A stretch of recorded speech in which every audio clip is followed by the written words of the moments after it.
তরুণরা যেহেতু সচেতন হয়েছে, আমি মনে করি যে বারবার এই পরিবর্তনটা হইতেই থাকবে যতক্ষণ না পর্যন্ত আমরা সুন্দর একটা পজিশনে না যাচ্ছি।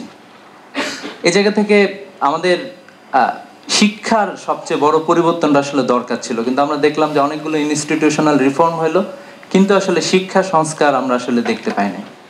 আমরা এই যে একটা মানে আমাদের সেতু বন্ধন থাকা দরকার ছিল, শিক্ষা, এরপরে হচ্ছে ইন্ডাস্ট্রি, এরপরে আমাদের ফিউচারটা আসলে কি, আমাদের এই যে প্রজন্ম আছে, আমরা যে একটা ডেমোগ্রাফিক ডেভিডেন্টের মধ্যে আছি, জনগণের একটা বড় অংশ তরুণ এবং যুবক, তারা বেকারত্ব অবস্থায় তারা তাদের জীবন পার করতেছেন একটা বড় অংশ।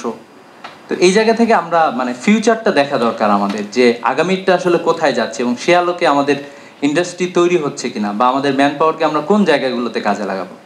আমরা শুধুমাত্র গার্মেন্ট আরএমজি তৈরি করেছি এবং এটার উপরে ডিপেন্ডেন্ট থাকতে চাচ্ছি, অনেকটা এরকম মনে হচ্ছে। বারবার এক্সাম্পল ওইখান থেকে এসেছে, কিন্তু আমার মনে হয় যে এখানে অন্যান্য ইন্ডাস্ট্রি গড়ে তোলা দরকার। আজকে থেকে যদি 15-20 বছর পরে এখানে যদি মাইক্রোচিপ ইন্ডাস্ট্রির বাংলাদেশ ইনশাল্লাহ এই জায়গাটা থাকবে, এই ভীষণ নিয়ে মূলত আগানো দরকার, যে আগামীর পৃথিবী কোন জায়গায় যাচ্ছে এবং আমাদের প্রচুর জনসংখ্যা আছে, আমরা চাইলে তাদেরকে একটু ট্রেন করে বিভিন্ন জায়গায় কাজে লাগাইতে পারি। তা আমার মনে হয়েছে যে এটা আসলে আমাদের জুলাই বিপ্লবের পরে এটা একটা বড় ব্যর্থতা, যে আমরা এই রিফর্মটা নিয়ে আসতে পারি না, যে রিফর্মটা মূলত এডুকেশনে আসার দরকার ছিল। আমরা এই যে একটা শিক্ষা ব্যবস্থার কথা বলা হচ্ছে, এই শিক্ষা ব্যবস্থায় নানা ধরনের সমস্যা, যে একটা বডি মাইন্ড অ্যান্ড সোল একটা মানুষকে আমরা তৈরি করতে চাচ্ছি, এই বিষয়টা আসলে আমাদের শিক্ষা ব্যবস্থায় কেন যেন মিসিং হয়ে যাচ্ছে সবসময়।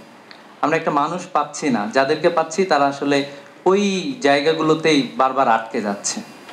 একটু দেখা দরকার যে যারা আগায় গেল তারা কি জন্য আগায় গেল, কোন জিনিসটা তাদের ওই জায়গায় কাজ করছে, ক্লিক করছে, ফাংশন করছে।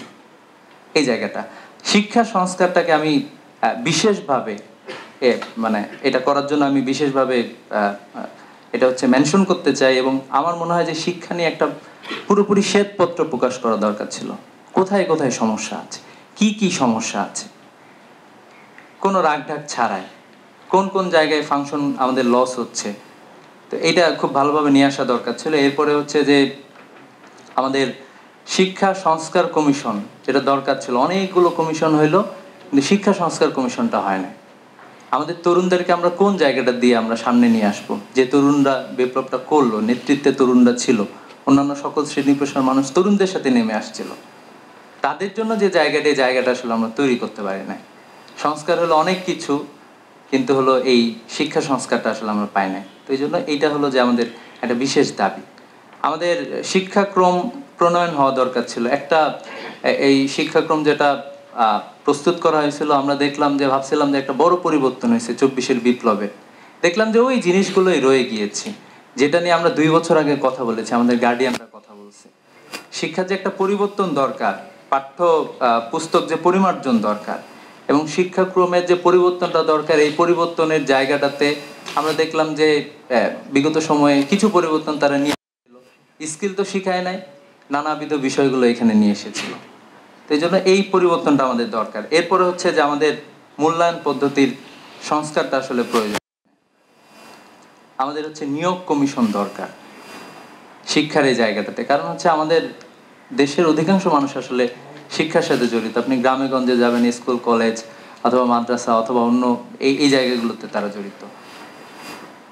এরপরে হচ্ছে যে আমাদের প্রশিক্ষণ কাঠামো যে পরিবর্তন দরকার, যে নানা ধরনের প্রশিক্ষণ ইনস্টিটিউট থাকা দরকার। মূলত হচ্ছে আমাদের তরুণদেরকে স্কেল করা হবে, তাদেরকে তাদের জায়গাগুলোতে পাঠানো হবে, এ বিষয়গুলো থাকা দরকার।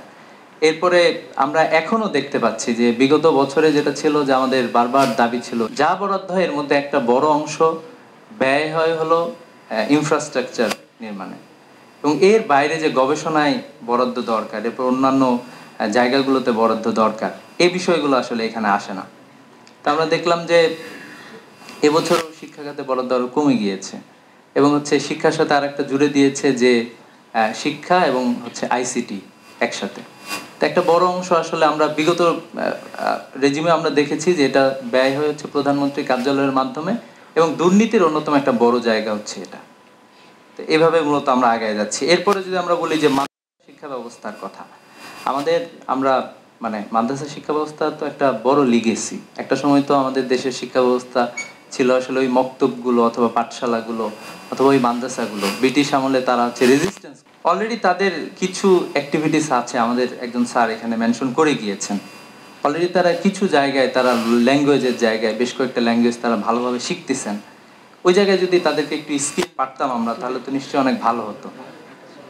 এরপরে হচ্ছে যে আমাদের ইংরেজি মাধ্যমের যে শিক্ষার যে সংস্কার দরকার ছিল, এই শিক্ষা সংস্কারটা আসলে আমরা দেখতে পাই নাই। তো এখনও তো আমরা যদি দেখি, আমরা দেখব যে আমাদের দেশের যারা মূলত সিস্টেমটা যারা তৈরি করছেন, আমাদের যারা ব্যুরোক্রেসিতে আছেন, আমাদের যারা রাজনীতিবিদ আছেন, তাদের সন্তানরা আসলে যাচ্ছেন হচ্ছে ইংলিশ মিডিয়ামে। আমাদের ফ্যামিলি যারা সমৃদ্ধ, ইংলিশ মিডিয়ামে পড়তেছি, আর হচ্ছে বাংলাদেশ গোল্লায় যাক, এটা নিয়ে আমাদের কোনো চিন্তা নাই, এরকম একটা অবস্থায় আছি। এই জন্য আমার মনে হয় যে বাংলাদেশের যে কোনো সরকারি সুবিধা যারা নেবে, যারা সরকারি দায়িত্ব পালন করবে, তাদের জন্য এটা বাধ্যতামূলক যে শিক্ষা এবং চিকিৎসা তাদেরকে বাংলাদেশেই নিতে হবে। এটা যদি আমরা করতে পারি, আমরা দেখবো যে শিক্ষার একটা আমূল পরিবর্তন মানে সম্ভব। কারিগরি শিক্ষার যে মান বৃদ্ধি করার দরকার ছিল, এটা আসলে আমরা দেখতে পাই না সেভাবে। প্রত্যেকটা জায়গায় কোনো একজন তরুণকে স্কিলভাবে গড়ে তোলার জন্য প্রত্যেকটা জায়গায় যাতে অন্তত তার অপশন থাকে কিছু, তো এই অপশনগুলো শিখিয়ে দেওয়ার ব্যবস্থা থাকা দরকার। এরপরে হচ্ছে যে আমাদের যেটা খুবই গুরুত্বপূর্ণ, যে আমরা আইটিটা আসলে ধরতে পারি না, ঠিক আছে, অনেক দূর আগায় গিয়েছে, কিন্তু এআই এর যুগ মাত্র শুরু হয়েছে। এটা আসলে খুব ভালোভাবে দরকার। তো এইটা আমরা খুব ভালোভাবে ধরার জন্য আসলে কিভাবে কি করতে পারি, আমার মনে হয় যে প্রত্যেকটা ইনস্টিটিউশনের রিফর্ম তো দরকার। সবচেয়ে গুরুত্বপূর্ণ হচ্ছে শিক্ষা, এটাকে আমরা যাতে ভুলে না যাই এবং এটাকে যাতে বিশেষভাবে গুরুত্ব দিই।